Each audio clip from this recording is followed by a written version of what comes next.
आज मैं एक प्रॉब्लम को डिस्कस करूंगा। ये प्रॉब्लम AIEEE 2002 में आया है। देखिए ये प्रॉब्लम आपका क्या है कि two forces are such that the sum of their magnitudes is 18 newton. तो हम लोग ये मान लेते हैं कि let the two forces be F1 vector and F2 vector. Problem में दिया हुआ है कि the sum of their magnitudes is 18 Newton.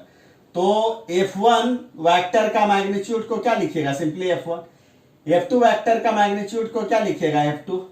और इस दोनों का जो सम है ये आपका 18 न्यूटन है। आपका ये आपका प्रॉब्लम में आपका दिया गया है। और साथ ही साथ दिया गया है कि देयर रिजल्टेंट इज 12 न्यूटन। तो हम लोग ये मान लेते हैं कि वेक्टर F जो है ये आपका रिजल्टेंट है, resultant of F1 vector and F2 vector. और हम लोग जानते हैं कि रिजल्टेंट का मतलब आपका क्या होता है? Vector sum. यानी वेक्टर F1 में वेक्टर F2 को जब ऐड करिएगा ना तो ये आपका क्या है? वेक्टर F आपका मिलेगा। और प्रॉब्लम में रिजल्टेंट आपका दिया हुआ है कितना? आपका 12 न्यूटन है। यानी जो रिजल्टेंट का जो मैग्नीट्यूड है यानी F इक्वल टू आपका 12 न्यूटन आपका दिया गया है। ये भी आपका प्रॉब्लम में दिया गया है। और साथ ही साथ देखिए आपका ये दिया गया है कि जो आपका रिजल्टेंट है परपेंडिकुलर है किसके? टू द स्मॉलर फोर्स के, वो आपका परपेंडिकुलर है। तो हम लोग मान लेते हैं कि लेट आपका F1 जो है आपका ये आपका लेस है F2 से। तो यहां पर देखिए यानी F1 का मैग्नीट्यूड वो आपका लेस है किसके मैग्नीट्यूड से? F2 के मैग्नीट्यूड से। और प्रॉब्लम में ये दिया हुआ है कि जो रिजल्टेंट है, रिजल्टेंट का मतलब आपका क्या हो गया?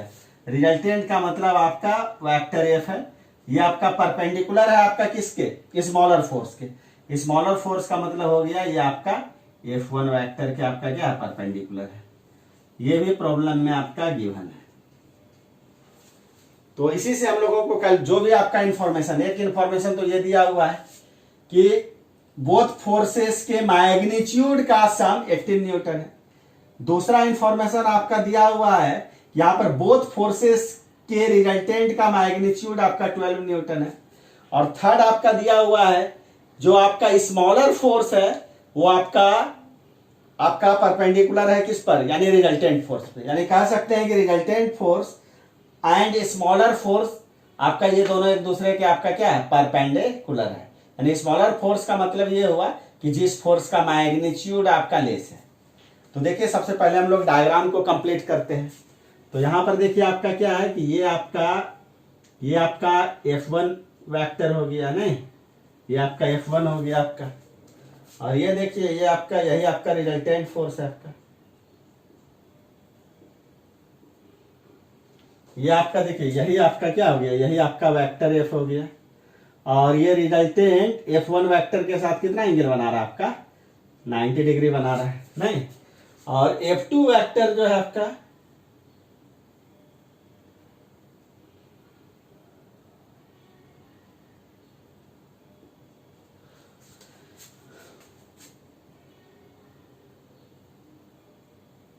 और ये देखिए यही आपका क्या है? ये आपका F2 वेक्टर हो गया, नहीं।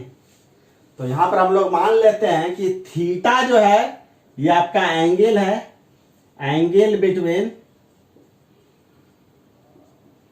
F1 vector and F2 vector के बीच का एंगल आपका क्या? आपका थीटा है। यानी ये जो एंगल है, ये जो एंगल आप देख रहे हैं यही एंगल यहां पर आपका क्या है? थीटा है। तो सबसे पहले हम आपको एक रिजल्ट को बताते हैं कि अगर किसी एक पॉइंट पर अगर टू वेक्टर्स अगर ऑपरेट कर रहा, जैसे आप ऐसा समझिए कि ये हमारा आपका वेक्टर ए है, नहीं, और ये हमारा देखिए ये हमारा आपका क्या है? ये हमारा आपका वेक्टर बी है। तो vector A and vector B का जो रिजल्टेंट होगा, जैसे ये आप समझिए कि यही हमारा आपका क्या रिजल्टेंट वेक्टर आपका वेक्टर आर है। यानी vector A and vector B का जो रिजल्टेंट है यही आपका वेक्टर आर है। यही आपका रिजल्टेंट हो गया वेक्टर आर। और vector A and vector B के बीच का एंगल आपका क्या है, थीटा है। और जो रिजल्टेंट वेक्टर है अगर वो ए के साथ अगर अल्फा एंगल अगर बना रहा हो, अल्फा एंगल, तो हम लोग यहाँ पे देखिए लिख सकते हैं कि हम लोग यहाँ पे देखिए लिख सकते हैं कि tan alpha equal to B sine theta divided by आपका क्या हो जाएगा, A plus B cos theta. नहीं, tan अल्फा को कैलकुलेट करने का तो यही फार्मूला होता है। यानी अगर मान के चलिए ये हमारा पॉइंट ओ है और इस पॉइंट ओ पर टू वेक्टर्स आपका ऑपरेट कर रहा है, एक आपका वेक्टर ए है, दूसरा आपका वेक्टर बी है, और दोनों के बीच का एंगल यहां पर आपका क्या है, थीटा है। तो vector A and vector B का जो रिजल्टेंट है वो वेक्टर आर, वो आपका वेक्टर ए से आपका कितना एंगल पर है, आपका अल्फा एंगल पर है। तो tan अल्फा को कैलकुलेट करने का फार्मूला आपका यही होता है, आपका B sine theta divided by A plus B cos theta. तो हम लोग यहां पर क्या करते हैं, F1 वेक्टर को हम लोग वेक्टर ए अगर मान लेते हैं और F2 वेक्टर को हम लोग यहां पर आपका वेक्टर बी मान लेते हैं। तो यहां और अल्फा आपका देखिए क्या है, यहां पर जो हमारा एफ वेक्टर है यही तो आपका क्या रिजल्टेंट वेक्टर है। तो रिजल्टेंट और ए के बीच का एंगल आपका क्या अल्फा है, और उस अल्फा की जगह पर आपको क्या रखना है, 90 डिग्री। तो tan 90 डिग्री। अब देखिए बी के जगह पर आप सिंपली क्या रखिए, F2 रखिए, बी के जगह F2 साइन थीटा, क्योंकि यहां भी ए और बी के बीच का एंगल थीटा है, यहां भी F1 और F2 के बीच का एंगल आपका क्या है, थीटा ही। ए के जगह पर सिंपली क्या ले लीजिए, F1 ले लीजिए, और बी के जगह पर आपको क्या ले लेना है, F2, यानी F2 वेक्टर का मैग्नीट्यूड, और ये आपका क्या हो जाएगा, कॉस थीटा। नहीं, और tan 90 डिग्री को हम लोग लिख सकते हैं, क्या लिख सकते हैं, tan 90 डिग्री को लिख सकते हैं बाबू साइन 90 डिग्री डिवाइडेड बाय क्या लिख सकते हैं, कॉस 90 डिग्री, इक्वल टू आपका क्या हो जाएगा, F2 sign theta divided by आपका क्या हो जाएगा, F1 plus F2 cos theta. नहीं, और यहां पे देखिए आपका जो आपका साइन 90 डिग्री, साइन 90 डिग्री को हम लोग 1 लिख सकते हैं, कॉस 90 डिग्री को 0 लिख सकते हैं। तो 1/0 इक्वल टू आपका क्या हो जाएगा, F2 sign theta divided by आपका क्या हो जाएगा, F1 प्लस F2 आपका क्या हो जाएगा, आपका कॉस थीटा। नहीं, यही तो हो गया आपका ना। अब क्रॉस मल्टीप्लाई कर दीजिए, तो क्रॉस मल्टीप्लाई करिएगा तो क्या हो जाएगा, F1 plus F2 cos theta equal to क्या हो जाएगा, 0 को मल्टीप्लाई कर दीजिए किसके साथ, F2 साइन थीटा।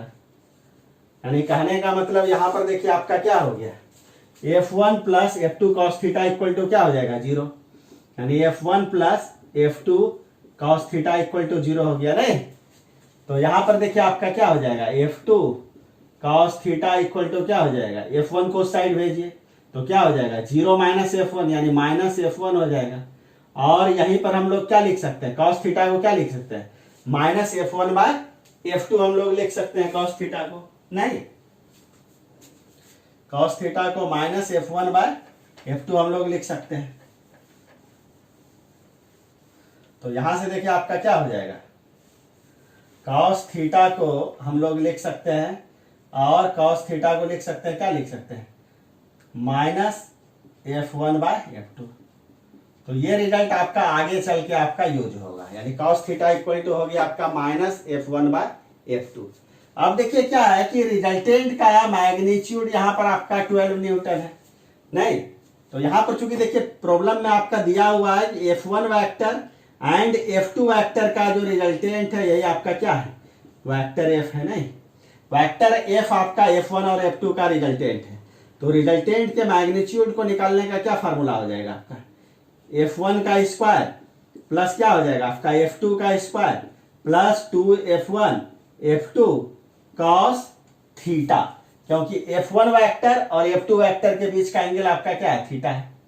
नहीं, ये जो F आपका रिजल्टेंट है ना, तो रिजल्टेंट का मैग्नीट्यूड को निकालने का फार्मूला क्या हो जाएगा, पॉजिटिव स्क्वायर रूट ऑफ, यानी F1 वेक्टर के मैग्नीट्यूड का स्क्वायर प्लस F2 वेक्टर के मैग्नीट्यूड का square plus 2F1 F2 cos theta.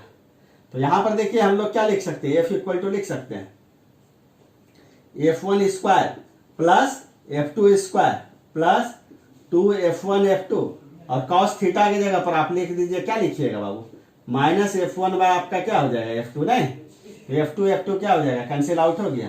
तो ये आपका देखिए F इक्वल टू आपका क्या हो जाएगा, यहाँ F1 स्क्वायर आपका क्या हो जाएगा, आपका F2 स्क्वायर, नहीं, और देखिए यहाँ पर क्या हो जाएगा -2 आपका F1 स्क्वायर। तो ये आपका देखिए F इक्वल टू आपका क्या हो जाएगा, आपका F2 square minus F1 square, नहीं, तो F1 स्क्वायर में 2F1 स्क्वायर को सब्ट्रैक्ट कर दीजिए तो क्या हो जाएगा -F1 स्क्वायर। तो F इक्वल टू क्या हो जाएगा, √F2 square minus F1 square. अब दोनों साइड इसी का स्क्वायर कर दीजिएगा तो F स्क्वायर इक्वल टू क्या हो जाएगा, F2 square minus F1 square. तो लिखा जा सकता है, यहां से देखिए हम लोग ये लिख सकते हैं F2 square minus F1 square, नहीं, इक्वल टू आपका क्या हो जाएगा F स्क्वायर। तो देखिए यहां पर हम लोग ये लिख सकते हैं F2 square minus F1 square, और जो आपका जो रिजल्टेंट फोर्स का जो मैग्नीट्यूड है ये आपका क्या है 12 है, तो 12 का स्क्वायर कर दीजिए, नहीं, तो इसको आप साथ ही साथ इसको आपको उतारते चलिए आप, चलिए इसको मिटा देते हैं। अब देखिए यहां पर एक चीज समझने वाला आपका क्या है कि F2 square minus F1 square equal to क्या हो जाएगा 12 का होल स्क्वायर कितना हो जाएगा 144। अब देखिए इसको A square minus B square पे ब्रेक करिए तो F2 plus F1 multiplied by क्या हो जाएगा F2 माइनस F1, नहीं, इक्वल टू आपका क्या हो जाएगा 144 हो जाएगा ना। और इसी को हम लोग लिख सकते हैं बाबू F2 minus F1 equal to क्या लिख सकते हैं 144 डिवाइडेड बाय आपका क्या हो जाएगा F2 प्लस F1, नहीं, तो 144 हो गया। और F2 प्लस F1 आपका कितना दिया हुआ 18 न्यूटन है ना, 18, और 18 से जब डिवाइड करिएगा किसको 144 को, तो ये आपका कितना बार में आपका कैंसिल आउट होगा 8, तो चलिए 8 लिख दीजिए, यानी F2 माइनस F1 हमारा आपका कितना आ गया, आपका 8 न्यूटन आ गया, नहीं। और प्रॉब्लम में जो है F1 प्लस F2 और कह सकते हैं कि F2 प्लस F1 का वैल्यू आपका कितना दिया हुआ है, आपका 18 न्यूटन दिया हुआ है। तो यहां पे देखिए, अब देखिए आपका क्या है, यानी प्रॉब्लम में F1 प्लस F2 आपका कितना दिया हुआ है, आपका 18 न्यूटन दिया हुआ है, नहीं। यहां पर देखिए क्या, इसी को हम लोग लिख सकते हैं F2 plus F1 equal to कितना हो जाएगा आपका 18 न्यूटन। और यहां पर देखिए F2 माइनस F1 आपका कितना आ गया है, F2 माइनस F1 आपका कितना आ गया 8 न्यूटन, नहीं। यहां से देखिए प्लस माइनस ये cancel out, 2F2 equal to कितना आ जाएगा आपका 18 प्लस 8 यानी 26 न्यूटन। तो और आपका F2 इक्वल टू कितना आ जाएगा 26 न्यूटन बाय 2 इक्वल टू आपका क्या हो जाएगा 30 न्यूटन।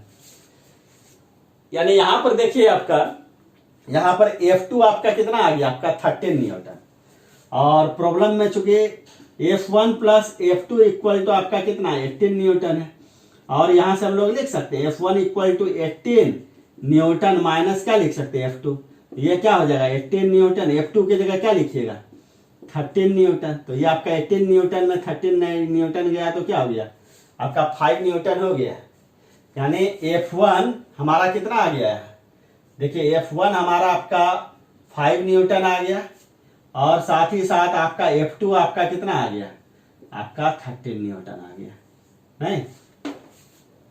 यानी F1 5 न्यूटन, F2 13 न्यूटन। तो यहां पर जो पूछा जा रहा है कि the magnitudes of, then the magnitudes of the forces, तो इसका आंसर आपका क्या हो जाएगा 13 न्यूटन 5 न्यूटन। तो इसमें जो करेक्ट ऑप्शन देखिएगा ना बाबू, ये करेक्ट ऑप्शन आपका बी है आपका। तो ये प्रॉब्लम भी देखिए आपका क्या था, आपका सिंपल ही प्रॉब्लम था। थोड़ा सा सिर्फ इसमें आपको क्या है कि थोड़ा सा जो भी वेक्टर का बेसिक कॉन्सेप्ट है वो आपको अच्छे से क्लियर होना चाहिए। तो आई होप कि ये प्रॉब्लम भी आपको अच्छे से क्लियर हो गया होगा। अगर इस प्रॉब्लम में कोई अगर डाउट होगा तो कमेंट आप जरूर कीजिएगा। चलिए आज के लिए इतना है।